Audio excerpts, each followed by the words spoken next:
there. We are back with our self-discipline series. Last week we talked about what self-discipline is, what it isn't, and how it helps us.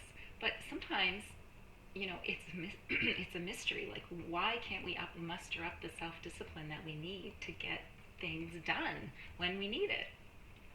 There's so many distractions, and sometimes it's just so much easier to do something else or to do nothing at all.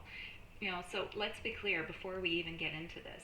If if that's a challenge for us, if we're challenged in that area of self-discipline, it doesn't mean we're bad people. 100% does not mean we're bad people. It just means we've got a bit of work to do. We got some things to figure out. We got to figure out what's stopping us from really flexing that self-discipline muscle. We're going to talk about that in today's chat. So, what is making it harder for some people to use that self-discipline muscle, aka the self-discipline fairy conspiracy, why she keeps skipping our houses? So before we get into that, my name is Nancy Brooker. I'm the Living in Yes coach for women who feel overwhelmed by life's demands and secretly don't really feel good enough, but are really ready to transform that inner critic and start embracing life. So they hire me to teach them how to connect to their inner worth, trust themselves, and so that they can really start rocking their relationships, stressing less, and living in yes. So understanding why we behave the way we do can really help us with solutions on how to move forward. So we're going to talk about sort of 5 common reasons of what makes that self-discipline more difficult for us. So number 1, we're not born with it. Some of us are born maybe with a bit of our natural tendency to be able to do it, but we all have the potential inside of us. It's a muscle that needs to be flexed. And the more we use it, the better it gets, just like any other muscle. Again, we're not bad people if we are struggling with self-discipline. There's always a reason behind it. What we'll do in a coaching session is often we'll just pick something that you're trying to work on, and what is that very first step that you need to take to move towards that? And always all kinds of things start to come up. Different emotions, different body sensations, memories of times when it didn't happen before, all kinds of things. And I don't want to say that we are defined by our past experiences. We're not.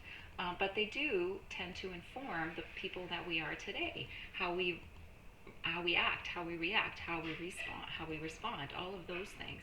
And so it's really important for us to start understanding those things. We're going to talk about that a little bit later. But what are the subconscious beliefs that we have running that we don't even realize that are stopping us from moving forward? So we're not born with it, but we can start to take make little micro changes to flex that muscle and get it working in our favor, on our behalf. So number 1, we're not born with it. Number 2, often we don't have a clear vision or goal for our life. And so when we're actually working towards something, when we know what it is, sometimes often it's a bit easier to actually get there because we can see it, we know what it looks like, and we know we want it, and we're willing to take the steps. But when it's not clear, it's confusing, and it's more difficult to understand what it is that we want and why we want it, and then we don't have as much motivation to actually do the things that we would need to do to get there. And again, sometimes it's better, sometimes it's not, because when you have the clear vision, sometimes it's scary. And the thing you need to work on is the fears of actually achieving it. And then sometimes it's not having the clear vision, and then you need to work on actually creating the vision and the steps towards it, which is number 3, not having a clear plan. And if you don't have a clear vision, it's hard to have a clear plan. And not having a clear plan will really make it easier for us to get caught up in the distractions rather than actually working towards what it is we really want. So we're looking at instant gratification versus confusion, and of course we're going to go for the instant gratification.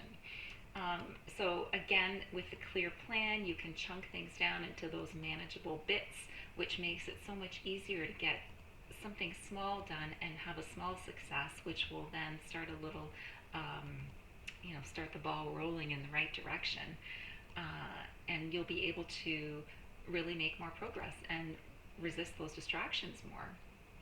So then number four ties in what we were talking about earlier with our past experiences in life. What we come up with are all the what ifs and the yeah buts, right?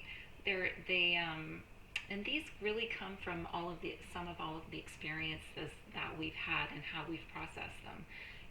What if I'm not good enough? What if people laugh at me? Yeah, but no, my family doesn't do that. My family doesn't have money. My family is all large. We're all large people. What if people expect more of me? What if everything changes? There's all kinds of little nuances that can be going on that are important to look at. And the last thing I want to talk about is stress. And we've talked many times about stress and how this affects our bodies and our minds, how that chronic stress response makes our thinking brains go offline. We get into that reaction mode. Instead of responding to what's going on, we're not thinking clearly through the consequences of our actions. We're just reacting, and that's not helpful for our self-discipline muscle or for our lives or for achieving our goals. So stress care, stress reduction, and self-care, super important, and lots of videos on the channel here for that. So the bottom line, self-discipline is a skill. It's a muscle that we can develop, and it will literally change our lives for the better if once we start using it more. So remember, we're not born with it. It's a skill we're gonna work on.